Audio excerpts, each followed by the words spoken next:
Welcome to Kroolo, your smart productivity powerhouse. In this video, we will see how you can connect Slack with Enterprise Search. First of all, click on Knowledge. This will display a list of all the available apps. Find the Slack application and click Connect. This will prompt you to log into your Slack account and authorize the connection. Simply click on Continue. You can change the Slack workspaces from here. Next, scroll down and click on Allow. Slack is successfully connected. Click on Continue and you'll notice that the status has changed from Connect to Connected. To configure it, click on the three dots and select Configure. Here you'll see a list of all the channels.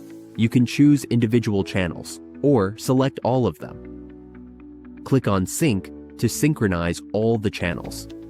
All the channels are synced. You'll see a progress bar and details of the sync, including total channels, synced, sync errors, and channels not synced. Below this, you'll find the channel details. For additional options, click on the three dots. From here, you can check View Permission and open the channel in Slack. To return to the previous screen, click on this arrow. And that's how you can connect Slack with Enterprise Search. Streamline your project management with Kroolo, your smart productivity powerhouse.